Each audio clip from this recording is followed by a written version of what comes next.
At yun nga po, papunta na po ako ng Novaliches.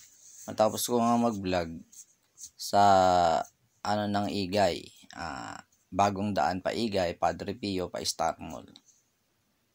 At matapos ko nga rin i-vlog yung susi ng Honda Beat, eto na. Tatakbo na tayo ng pa Novaliches. Kaya oras na para makipagkwentuhan sa inyo. At ito nga po, binabaybay na natin yung kahabaan ng Quirino Highway. At narito tayo sa nasasakupan ng Francisco Homes. Sa pagkakataong ito, palusong na ako ng Francisco Homes at binabaybay natin yung papuntang gasoline station ng Petron na matatagpuan dito sa gawing kanan, na kung saan madalas ako nagpapakarga ng gasolina. Dati ho siya lang ginagamit ko pero ngayon nag-switch na ako sa Petron. At dahil sa sa usaping card lang, dahil yung card ng Shell ko ay hindi ko na ipalit ang points ko. At ito nga po, parating na tayo sa kanto ng Francisco Homes. At paglagpas natin ng Francisco Homes, madadaanan natin yung Grace Medical Hospital.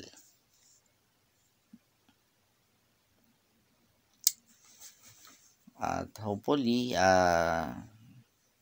magpapasalamat tayo sa Panginoon dahil sa loob ng 2 taong kong pagtakbo-takbo rito, ay pinanatili niya akong ligtas sa loob ng magdadalawang taon. At ito ho, sa mga hindi nakakalam kung ano itong binabaybay ko, ito po ay Quirino Highway. Pag diniretso po natin ito, ay tagos na po ng Novaliches, SM Fairview, at Fairview Commonwealth, at pa Maynila na rin po sa madaling salita. So yan, ahon na ho tayo ng pag-umaok. At pagka ahon natin ng gumaok,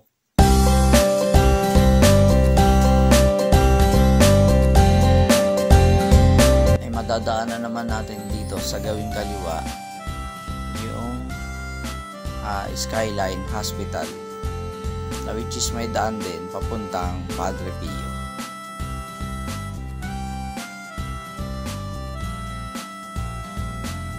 Gumaok na tayo, kanto ng gumaok. At sa gawing kanan, yung Robes na daan papuntang Grotto.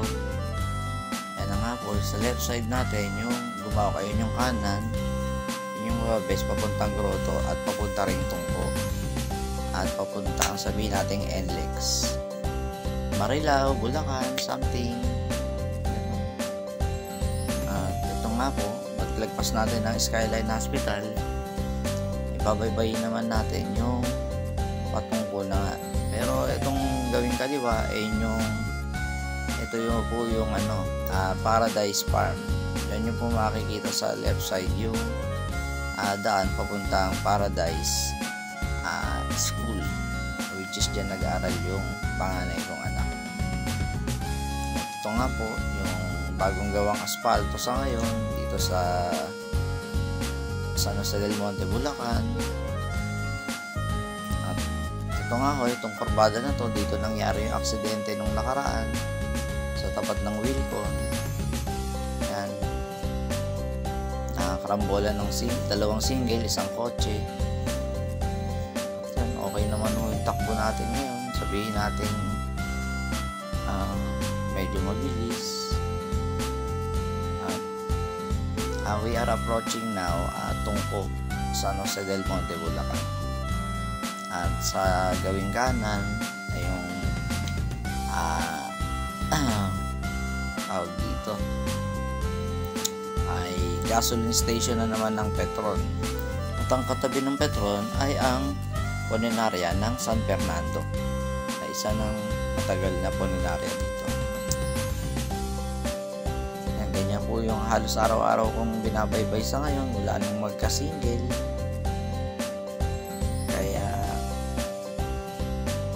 nagpapasalamat ako sa Panginoon at nai-training niya ako sa paghawak ng single.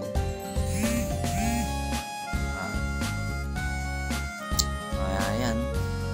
Ito may tawag ito, parang sa gitna. Dahil nasa tungko na ho tayo. Kaya hinarangan yan ay bawal mag U-turn. Pwedeng mag left turn kung galing ka ng palengke. Ito yung mga pagbabago na rito sa tungko. Dati wala akong harang yung gitna niyan. Pero ngayon, nalagyan na po ng harang.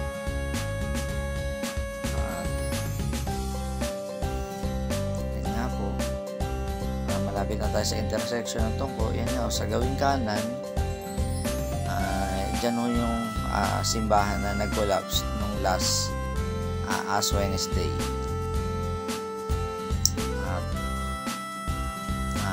Binabaybay na po natin ngayon yung pa-SM Tungko. Ayan, sa left side ay SM Tungko na nga po. Sa right side naman ay yung natawag na De La Costa. Tagos din ho ng grotto yan. Pagka kumanan ho kayo dyan sa De La Costa. Sana minsan ay mag-comment kayo para kung sakaling may ganito tayong vlog ay may mapag-usapan po tayo. Tipong nagkukwentuhan lang tayo. Kumbaga, nagkukwentuhan na tayo, nakakapamasyal pa po tayo. Siya nga ho pala, sa loob ng pagbablog po ni Jess Cab Channel, ako po yung lubos na nagpapasalamat sa inyong lahat. At patuloy ko kayong bumibisita sa channel natin. Shoutout na lang ho ninyo ang mga sarili nyo para sa susunod na vlog natin ay ma-shoutout ko po kayo. At ito nga po, paglapas natin ng SM Tungko, pabaybayin naman natin yung Machocoldis, Pleasant at Sabano Park, kumbaga.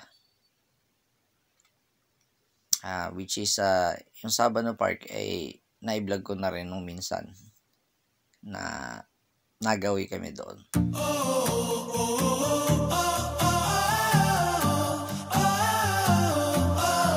Yan nga ho, sa left side niyan ay yung pag-aari ng mga Ayalas. Kumbaga, sabihin natin nandiyan na rin makikita yung Altaras.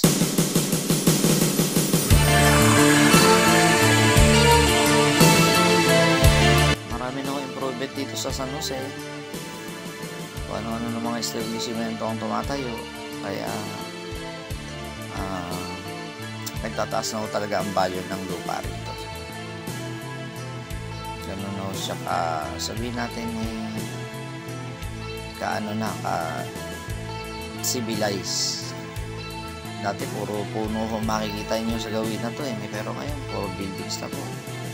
Kasama nyo pa po dyan ng ito, Toyota sa kanan, STI School sa kaliwa, Computer College. Mamaya madadaanan natin yung Walter Mart. Maglipas ng STI. Yan o, yung nasa gawing kaliwa, yan yung Walter Mart na kamakailan lang din na ito ngayon. Which is dati ay wala naman yan. Kaya, yan. Marami na talagang pagbabago sa San Jose del Monte po lahat. At yan, ito ang araw-araw na binabiyahe yan. Magandaan lang ko talaga sa nagka-single ako, araw-araw na akong nakakauwi, nakakasama yung pamilya. Ano naman ang pagkakaiba. Dati kasi, nung panahon na may tricycle nga kami, hindi ko pa naibebenta, ay 2 weeks bago ako makauwi ng aming bahay. Pero ngayon, nung may single na po ako, araw-araw ko na po nakakasama ng aming pamilya. So, ito na nga po. Lagpas na pala tayo ng tulay ng nagdudugtong sa Caloocan at Bulacan. Lagpas na tayo sa boundary. Kaya, nandito na tayo sa lungsod ng Caloocan. ang binabaybay kong daan, itong kanan, ito po yung Sampaguita na sabihin natin road o lugar. At sa gawing ito, sa tagal kong dumadaan dito sa Sampaguita, tanging si Mayor o kamalapitan lang ang nakapagpasimento ng kalsada nito. Kaya lang, nalungkot ako nung matapos to kasi masimento, alos 4 months lang, binakbak na ng Maynila. Ang tagal na, warak-warak na itong daan na to, hindi pinakailangan ng Maynila. Pero ngayon, nung nabuo na, saka binakbak ng Maynila. At magpahanggang ngayon, hindi pa rin tapos gawin ng Maynila. Marami na silang iniwan na uka-uka sa kalsadang ito. Hindi pong pinakinis na mayor, tapos sinira naman ang Maynila. Ganun talaga, no? Ewan ko ba?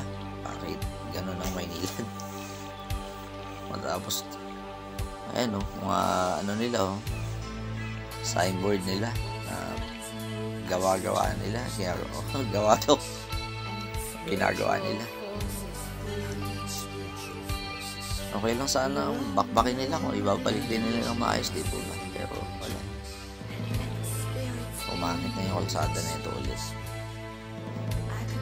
Matapos silang bakbakin na hiwa-hiwain kumbaga. Minsan talaga, no, kung nakakapagsalita siguro yung kalsada, napagsabihan na siguro yung mga taga Maynila. So yan, dito nga po pala ako araw-araw dumadaan. Itong junction niya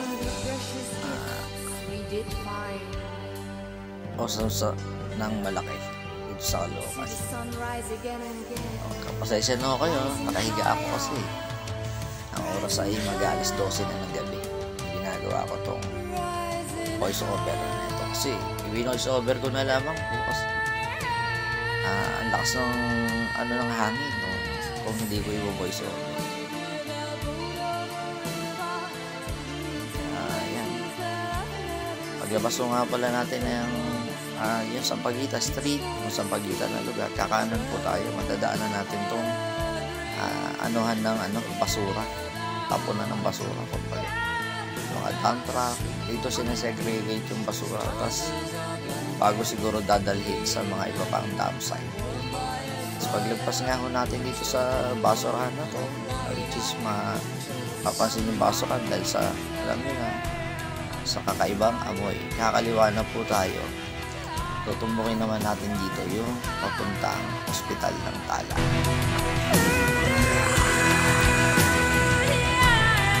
At ito nga ho pala yung daan na nagdudugtong sa Malaria at Tala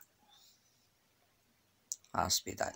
Sa buhay, no, dapat alam mo kung saan ka nanggaling at saan ka pupunta. Bakit? Upang hindi ka maliligaw. Dahil kapag naligaw ka, kasalanan mo yan. At sa patuloy na pagtakbo natin, ay dami ko rin na-encounter dito na mga aksidente. Kaya lang talaga noon, wala akong lakas ng loob o kaya hindi ko pinapansin na i-vlog. Kung i-vlog ko yung mga aksidente, yung mga nadadaanan ko dito sa kahabaan ng tawag dito, Malaria to sa Road. Ay, ang dami na po sana. Kaya lang, kailan lang ako nagkaroon ng lakas ng loob na ma-vlog yung mga aksidente na nadadaanan ko o nakikita ko. At ito nga po, we are approaching sa Joseph Parish Church sa left side. Ayan, kung natatanaw niyo po. Sa kaliwa.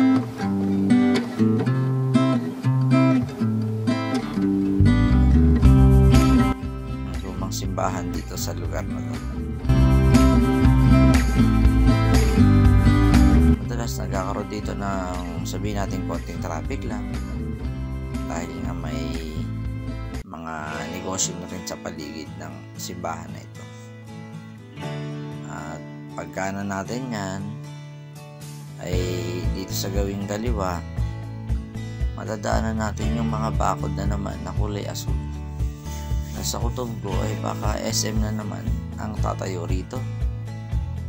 At sa gilid ng bakod na asul na yan ay matatagpuan yung mga nagtitinda ng pakwan at melon, something, at may kainan din dyan na pares o lugaw. Yata yun. At ito nga, malapit naman na tayo sa eskwelahan ng elementary ng Tala at hospital ng Tala. So matotal, pagka tumatakbo ko mula bahay hanggang Novaliches ay kumukonsumo ako ng 50 minutes o madalas ay 1 oras na biyahe. Kaya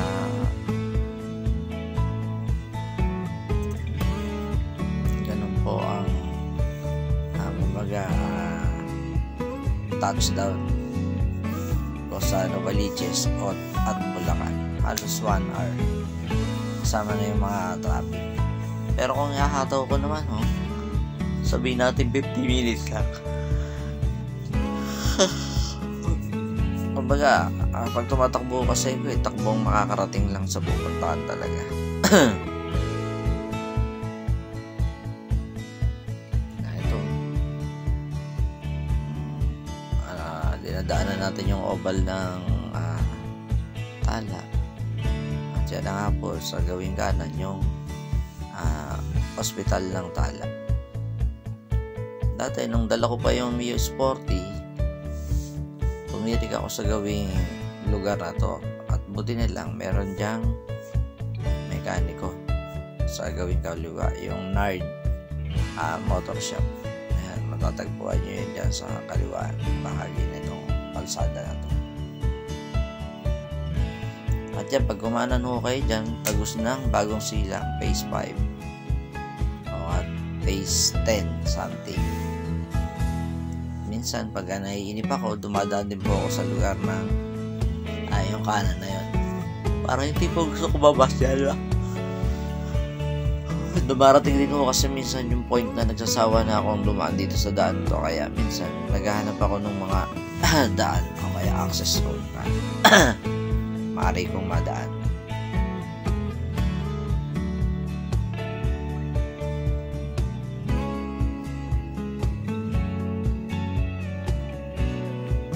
At ito nga po, we are approaching na sa Camarines ko phase 6 na dito ako dati inabutan ng malakas na, hindi ako nagkakamali. Dito rin ako dati nag-vlog na binaha.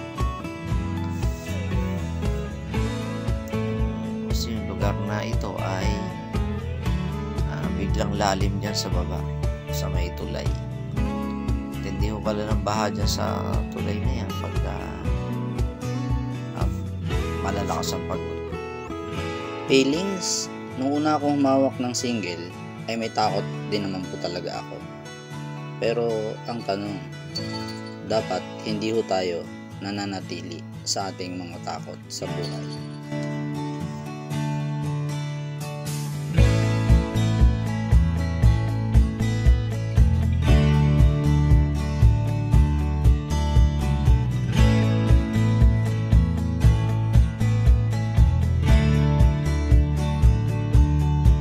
At sa gawing kanan nga nito, sa may poste na yan, maaari kayong kumanan yan pag baha yung tulay.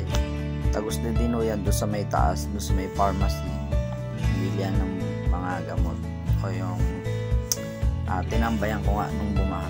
At ito nga ho, we are approaching sa tulay na matindi ang baha kapag malakas ang ulan sa lugar na ito. At wala ho makadaan dyan kahit truck pag sobrang lakas ng pag-ulan. Medyo pasensya na kayo, kasi cellphone mount strap lang ang gamit natin, hindi tayo naka GoPro. Kaya sa makakapanood ng vlog na to na gustong mag-sponsor ng pang GoPro, sana makapag-donate po kayo ng pantulong. Hindi man nung makabuong GoPro o kaya pantulong man lang, kasi alam nyo na, kahit nasabihin natin i-stabilize ko sa CapCut, napaka-shaky niya talaga kapag dumadaan sa mga lubak na daan. Muli po, ako po lubos na nagpapasalamat at sinamahan niyo ako hanggang sa parte ng vlog na ito. Salamat po, salamat sa patuloy na pagsuporta sa channel natin na ito. Palain po kayo ng Panginoon. God bless po sa inyong lahat. At sa pagliko po natin na ito ay malapit na po tayo sa palengke ng Camarines-Quico.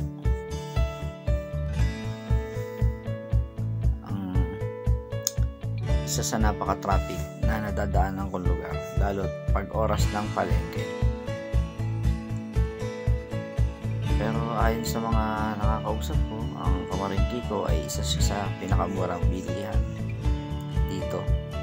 Ayon na rin sa mga kasamahan kong driver na naninirahan at gumagawi rito.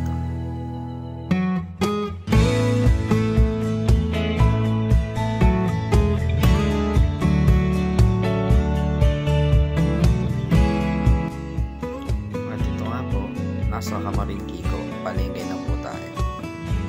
Sa gawing kanan ay maaari mo pong matatagpuan dito kanilang simbahan na mayroong kamay ni Jesus na rebulto. Makikita nyo. At ito nga, pagka kumaliwa kayo dyan sa direction na yan, tagos naman po ng Maligaya yan at sa pote rin po pag kumanan po kayo sa dyan. Dito madalas na nagbibig traffic. Sa mga oras na to, napasado alauna na ng hapon ay medyo lumuwag talaga ang kalsada niya. Birang-bira ako talaga dumaan dito ng ganitong oras sapagkat ang biyahe ko talaga kapag hindi ko kote ay 9 AM. Kaya pagdaan ko dito mga quarter to 10 ay napaka-traffic dahil oras ng palengke. Pero ngayon dahil 1 PM napakaluwag niya po. Halos tuloy-tuloy lang po tayo sa mga oras na to. Kaya kung sabihin natin na gagawin kayo rito, dadaan kayo rito, wag ko kayo dadaan ng oras ng palengke pagkat napaka-traffic po rito pag oras ng palengke. At ito nga po, palabas na tayo ng palengke ng Camarines-Quico. Yan. At pagkaliwa natin yan sa tawag dito, kung tawagin ko to ay tambakan ng basura dyan sa kanan. Kasi lalo na pag madaling araw kayo dumaan dito, andyan tambak ko yung basura dyan sa poste na yan. At dahil tambak ng basura, nagkukos yan ng traffic din. Isa sa nagkukos ng traffic. Ito nga po, binabaybay na natin yung sa left side yung barangay hall ng Camarines-Quico. Paglagpas ng barangay ng Camarines-Quico, yung school ng elementary Camarines-Quico. Malapit na natin marating yung Sapote. Pagka kumaliwa kayo ay papuntang munisipyo ng Camarines o kaya ng Bagong Silang, Caloocan. At pag kumalan nga kayo dyan sa Sapote, tagos pa rin po ng Bagong Silang. Sa pagkakataong ito, pag diretso nyo ko itong daan na ito, tagos na ito ng Susano Road, Novaliches. Pamaynila rin po sa Bagong Silang. Ito kasi yung medyo kabisado kong daan, kaya dito ako lagi bumabay-bay.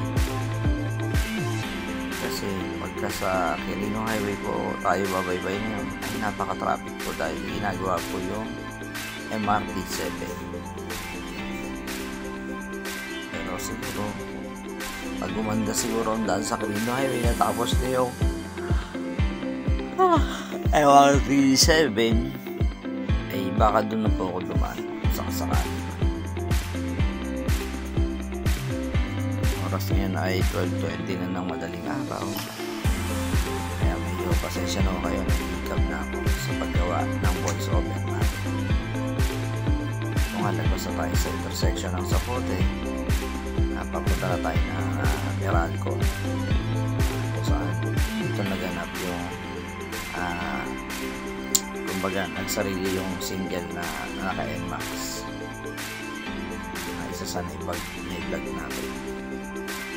At kung di ba nag-vlog nga ako ng Dirjo dun sa may Aspen, dito po sa gawing kaliwa may Dirjo din po yan, yung branch nga na binanggit ko sa nang gumawa ako ng susi ng Honda Beat. At paglagpas po natin ng Dirjo, sa kagawing kaliwa, yung ospital naman na pinagawa ni Oka Malapitan. Ayan, yan ho yung mga improvement ng Caloocan. Na dating walang ospital dyan, pero ngayon may ospital na. At paglagpas nga natin ng ospital, makikita nyo naman yung Pure Gold na bagong gawa rin dyan sa Caloocan. At siguro mula rito sa kalsada na to ay mga 5 minutes away, nasa Almar na po tayo. Intersection ng Almar.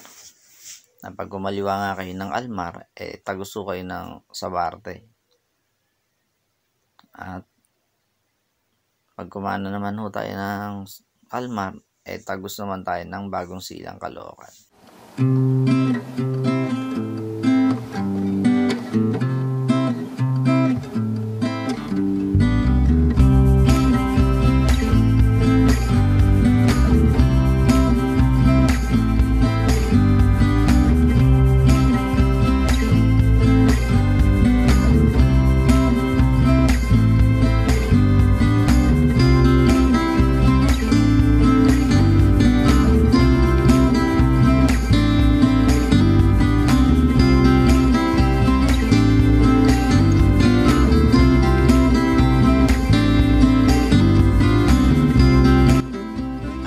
Sa gawing kanan po ay ang Kai Mall.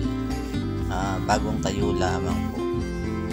Dito nyo po matatagpuan sa Almar. Ito na nga ho. At ganito lagi ang eksena rito. Laging may build ng traffic dahil may stoplight. Gamit na gamit po kasi ang Almar. Pag kumanan ka, Bagong Silang. Pag dumiretso ka, Novaliches. Pag kumaliwa ka, Pasabarte nga po. At tagus na ng Fairview, Quezon City. Yan nga po. Sa gawing kaliwa, matatagpuan nyo po ang Pure Gold. Sa gawing kanan naman, na kanto, matatagpuan nyo po yung Sabarte Mall. Which is dyan ako kumuha ng lisensya nung nakaraang December.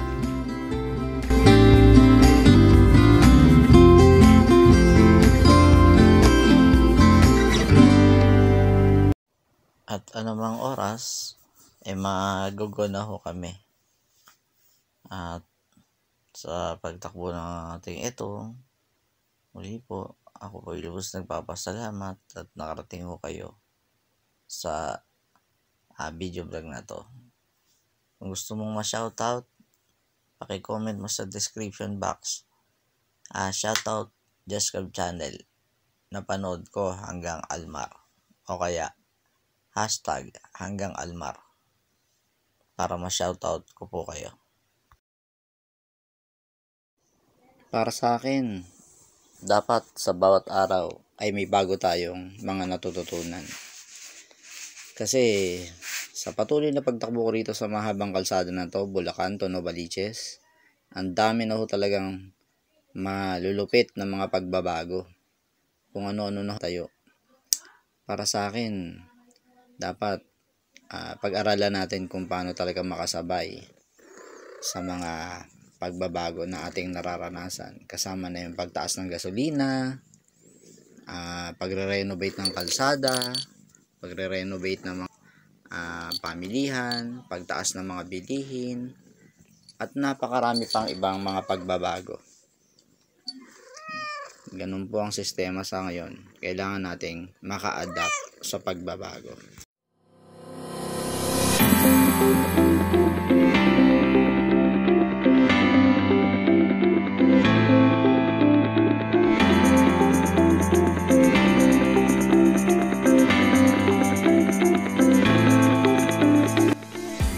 Nakikita nyo po sa gawing kaliwa ay ang Caloocan Camarin Doctors Hospital. At dito sa gawing kanan, itong kanto na to ay yung Palmera subdivision ng sakop na ng Camarin, Caloocan.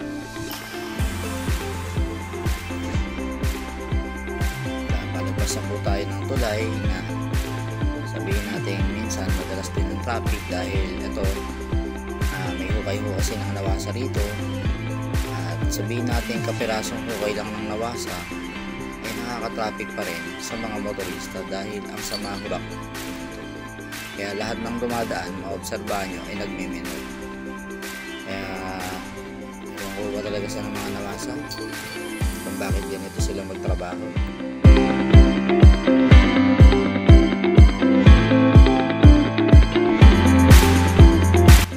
Sa gawing kanan na po na to ay ang Hillcrest subdivision.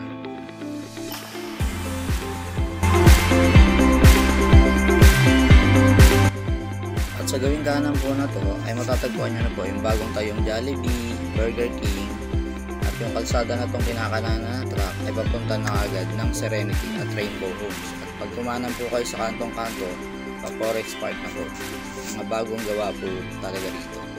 Dami na po talaga ang pagbabago sa dinadaanan ko mga ito. Yung itong McDonald's na natatanaw nyo ay napakatagal nakatayo dyan. Wala pa po nung nag-single ako ay nakatayo na po yung McDonald's na yun. We are now approaching Bicas. Sa Bicas po na to, pag kumaliwa po kayo, subdivision.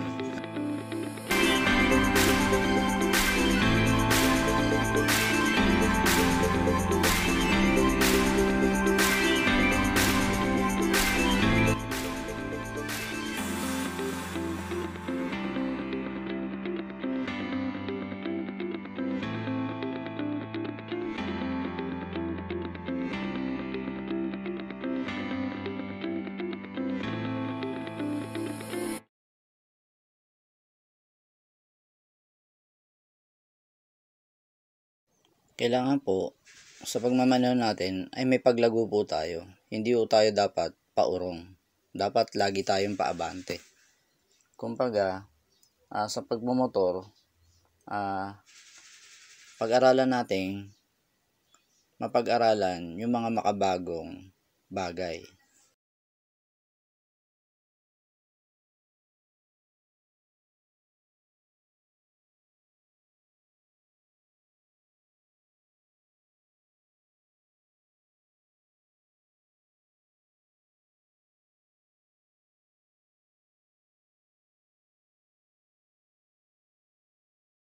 Iwasan ho talaga nating maging kamote rider. Kawawa naman ho yung mga sabihin nating sa inyo. Kayo naman na nagsalang ng sarili nyo. Di po ba? Minsan may tayo sa kalsada malalaki. Ipipilit nila yung sasakyan nila dahil napakalaki. Kaya ganun po nang regabyado talaga ako minsan ang mga single na motor. Isa sa napapansin ko rin sa aking patuloy na pagsisingil ng motor sa kalsada ay ang mga tao sa ngayon.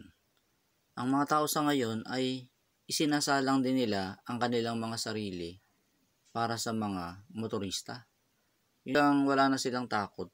Kaya sa mga kapwa ko rider na nagmumotor, ingatan po natin yung mga tao. Maging alisto po tayo sa kanila kasi hindi na talaga sila takot na isa lang ang kanilang sarili. Tayo mapapagastos, sila naman magpapagaling sa ospital. Ang tanong ho kung magpapagaling, paano kung lagpas pa ron sa pagpapagaling sa ospital? Kawawa naman ho yung kagaya nating motorista. So mga oras na to, we are approaching Greenfields subdivision. At sa gawing unahan na to ay kaya bumabagal ang trapiko ay dahil may hukay na naman po na nakakapag-cause ng pagbagal ng mga sasakyan. Ang totoo, matagal na rin itong hukay na to pero tagal talaga magtrabaho ang mga Maynilad. Ako minsan kung matagal, basta maayos yung pagbalik. Ang kaso, hindi naman maayos na naibabalik.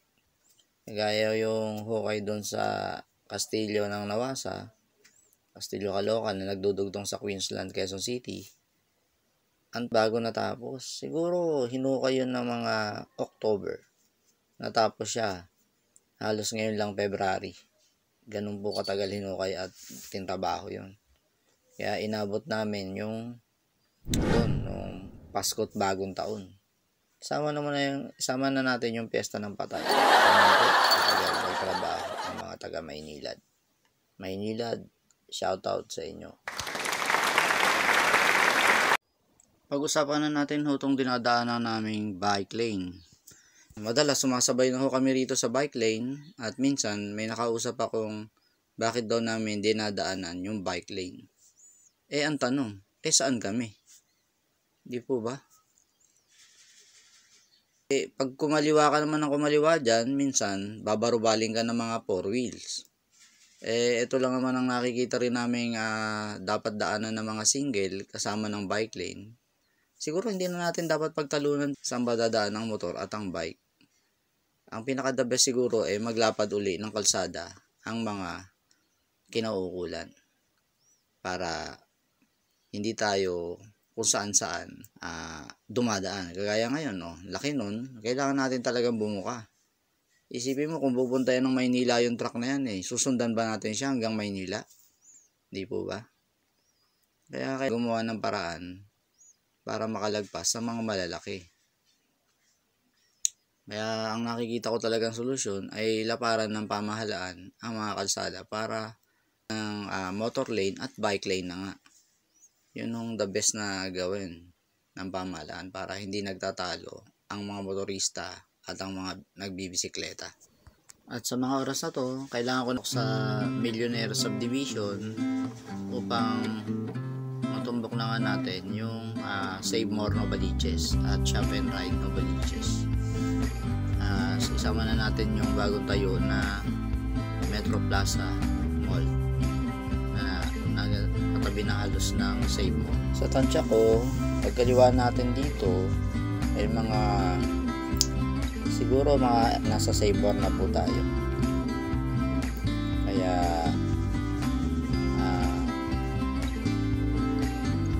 salamat po muli sa inyong pagsama sa ating channel at narating nyo yung tawag natin sa ngayon.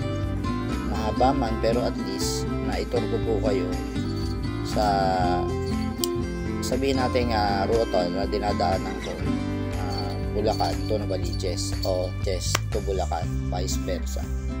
Para sa akin kasi ito yung the best na daan. Unlike na kung magkikirino highway tayo sa ngayon ay ginagawa yung MRT7 antidipo ng traffic doon. Kaya dito ho talaga ako dumadaan. Sabihin na natin medyo makipot ang mga daan pero at least nakakaiwas tayo sa heavy dulot ng ginagawang MRT7. Kaya ito sa mga oras na to kailangan natin kumaliwa. Pag kumaliwa ho tayo Novaliches, Save More na. Pag kumanan tayo Maliit at TS Cruz Subdivision. Kasama na natin yung Desos Compound. Ito, nasa loob tayo ng Millionaires Village, tirahan ng mga milyonaryo dito at malulupit talaga ang mga bahay dito. Sabihin natin mga mansion. At sama mo pa yung bigate na taga-bayan na nagtatayo rito ng bahay. At makikita nyo po yung pinapatayo niyang mansion dito sa gawing kaliwa. Palagay ko kung di ako nagkakamali baka itong taon na to matapos na tong mansion niya. Ayan yung nasa kaliwa na yan. Gayaman. Isa sa tinatawag na Big Four ng Novaliches. Palagpas na po tayo ng guardhouse ng Millionaires Village at natatanaw na po natin yung Save More Novaliches along General Luis. Pag kumanan po kayo papunta ng Valenzuela o Malinta. Kung tawa naman ho tayo, yan, papunta na ng sabihin natin Maynila, Commonwealth, something, ganyan. At pag kumana na ho tayo, ito na. Yung Metro Plaza Mall sa kaliwa, Save More sa kanan, at parking area sa likod. Salamat po sa inyong pagsama sa pagmamoto travel natin. Bulacan to Novaliches.